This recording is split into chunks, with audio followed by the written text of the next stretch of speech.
Alright boys, so for this one we're actually going to be doing the coilovers. I have the two rear tires off already, so now I just got to take off the two front. I'm going to have my dad help me with this install, actually adjusting everything. I know I have a whole bunch of stuff in my trunk. I have my sub in there, a whole bunch of like car washing stuff, so I got to take that stuff out. But we're probably just going to start with the fronts, or I don't know, I'll probably just take everything out real quick, all the shocks. So this is what I'm talking about, the joys of all the stuff in here. I know to get to these two rear, I'm going to definitely have to take all this stuff out. So I'm just going to put it out to the side right here. I have stuff everywhere right now. Got the chemical guys, as you can see. Gotta have that. And then this is just another bag of cleaning supplies. And then more stuff. And then I wonder, oh, it's a whole bunch of plastic stuff. I wonder if I could actually just get to it without pulling everything up. So this side I can. You can see the two bolts right here. There's one right there, one right there. So this side I can. Now let me see if I could actually, I don't want to break this. So there's that. Just turn my box and lift it up. So should be able to get to everything I need actually without taking the sub out. So that's good. So we'll probably start with the fronts first. Damn it, I can't get that. We'll start with the front first. Get those unbolted. Get the tires off. My dad. Get the tires off real quick. And alright boys, so there's only 3 sockets you need. You need a 19mm for these ones right here. Well, they're on this side. And you need a what is this? I can't even think about it. 17mm for this sway bar nut. This one down here is a 12mm for the actual brake line itself. And then up here I just 12mm. So you got 2 of the actual strut bolts, end link bolt, and then the 2 strut mount top hat bolts.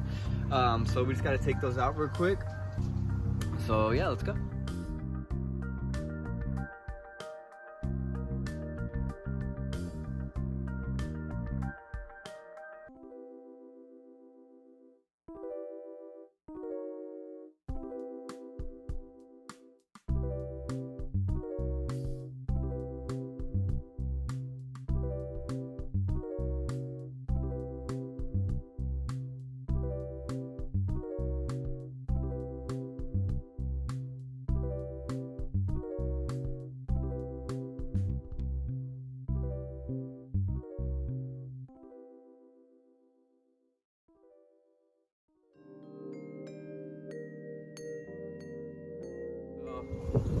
They're pretty much out. All we got to do is just turn these outwards and everything should just fall out of place. Like so. Hold on here. Give me just a moment. Let me pull this plug that's right already. And the actual, these front coils. And this one's out. Just make sure and don't forget to actually pull the clips off of your old stock struts so you can put them on the new ones. They have the same clippings too as well, so where you can put those.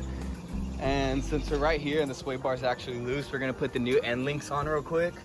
So let's just knock these ones off real quick. Hopefully I could actually just get the, trying to think of what the name is, impact gun on here. If not, then we're just gonna have to put the wrench on it and just, you know, go from there. But let me just take these off real quick. All right boys, so these are actually Truhart Coilovers. I actually bought them off a person. They're the $700 kit or like something like that. They come with the end links too. I'll show you guys those right now. But I got this for $200. They only have 5,000 miles on them. So if you come down here, this is the new end links that came with the kit that I'm putting on. As you can see, they're slightly smaller than the factory ones because obviously you're lowering the car. So we're gonna be throwing this one in. I put it in on this side already. My dad's actually currently putting that coilover in. And let's get this other end link on too. This one's actually a lot more, the bushings inside feel a lot better than what mine are. Mine are kind of loose right now.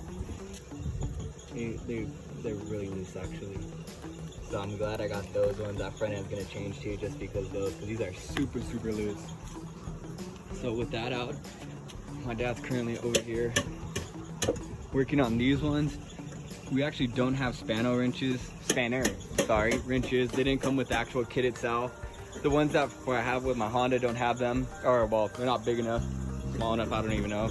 So those don't work, so I have to do it with the actual wrench and a hammer, and hopefully, you know, the collars are fine. But yeah, so now we're gonna do this side after. So I'm gonna get started on these rears just to make sure that everything gets taken out. Everything, you know, it goes pretty easy. All we gotta do is just take out these 2 bolts right here. I wanna say the sway bar is okay, and that back bolt all the way back over there, it actually connects to the subframe. Just drop that out. Then we just got the 2 at the top, so I'm gonna take these out real quick. So let's go. Looks like they, I don't even know if you would call it cross threading or what they did. No, they used a pipe wrench.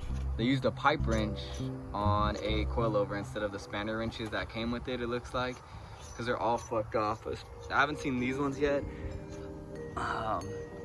We had to put a, what do you call it? I'm trying to think of the word. Lubricant on it. The actual, what is this stuff called? Lucas penetrating oil is what we put on them, because that one's being a pain in the ass right now. So pretty much I think all 4 of them are. The person that we actually got them off of said that the ride was bad and everything else, but on every single coilover, the actual height of it was off. Especially the 2 fronts were so horrible. The 2 rears I haven't really looked at yet.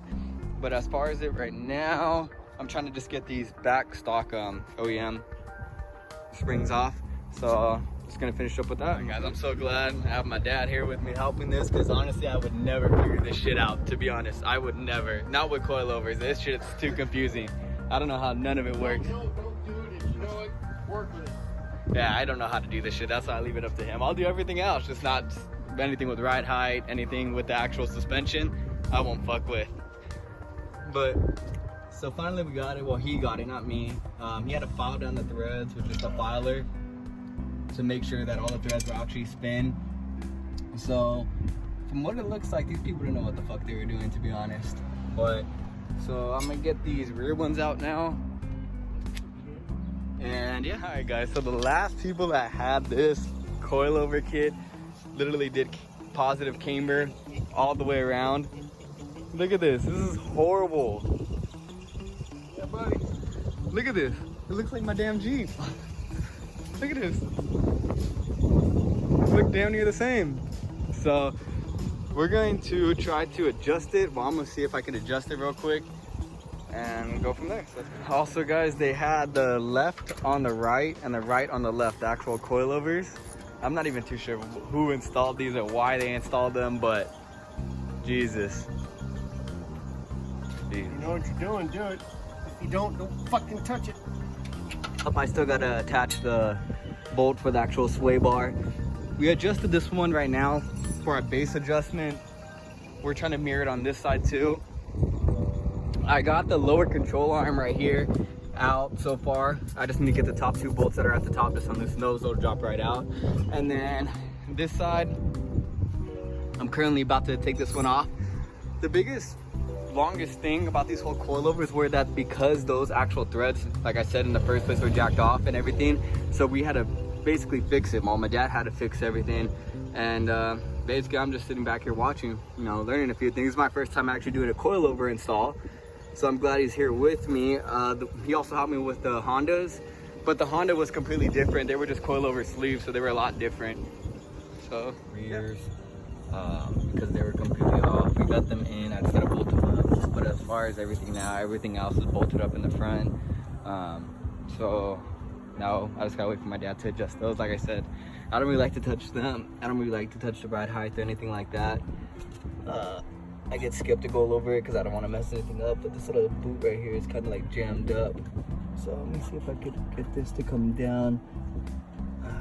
But yeah, so let's keep going. So guys, this one is actually all adjusted, but right now we're trying to get this one loosened. Those collars right there are not wanting to come loose, and neither is this one on the bottom right here. That smaller collar that's right there does not want to pry itself loose. Looks like my dad just got them actually. So now we're gonna try and get this next one loose and try to adjust it as best as possible. So we got everything done. We got the back sitting as close as perfect. This is basically just our base adjustment, because to be honest, I don't know how low the car is gonna actually sit. So we're gonna see right now. Maybe it might not sit low, maybe it might be higher than what we had it before, but so now as you can see, it's actually tucking in a little bit more than what it did before. You could probably go down a little bit more, but because we're driving you know, driving around town and on the freeways and stuff. But the back is pretty good too, pretty flush. You know, like 2 fingers. Let's go see what the front has. 2 fingers, so it actually is almost pretty much spot on. And this is the first time we actually put the car down, basically. So yeah, almost 2 fingers all around. So now all we got to do is, which I'm gonna show you in the next video, is the still braided clutch line.